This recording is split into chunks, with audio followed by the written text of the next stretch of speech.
ఈ మధ్యన నేను మళ్ళీ వెయిట్ లాస్ అవుదాం అనుకుంటున్నాను. అందుకే నైట్ టైం టిఫిన్ కోసం 2 గుడ్లు, ఒక 2 చిన్నగా తరుక్కున్న పచ్చిమిరపకాయలు, ఒక 5, 6 బంచెస్ తోటకూర, అంటే ఒక కట్ట అనుకోండి ఎర్ర తోటకూర, ఒక మీడియం సైజ్ టమాటా, ఒక 2 ఉల్లిపాయలు, అలాగే వెల్లుల్లి అల్లం పేస్టు, తగినంత కారం గుండ,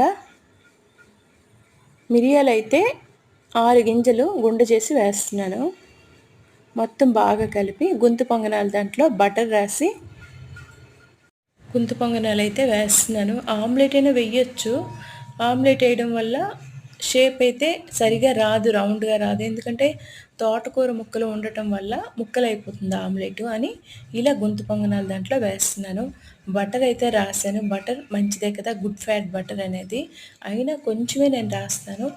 ఆయిల్ అయితే వీలైనంత తక్కువ వేస్తాను.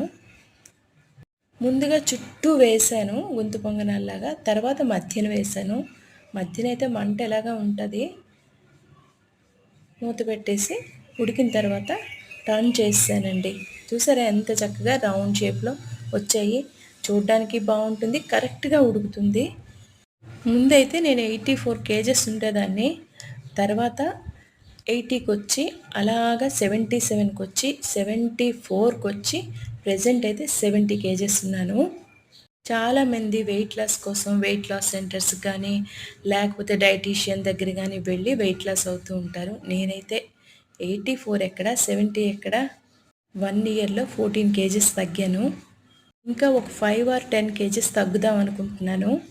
2 గుడ్లు, ఒక తోటకూర కట్ట, మీడియం సైజ్ టమాటా, ఉల్లిపాయలు. ఇదే నాకు నైట్ డిన్నర్ ఫినిష్ అండి. టేస్ట్ అయితే చాలా బాగుంది, పర్ఫెక్ట్గా ఉడికింది. కచప్తో అయితే చాలా బాగుంది.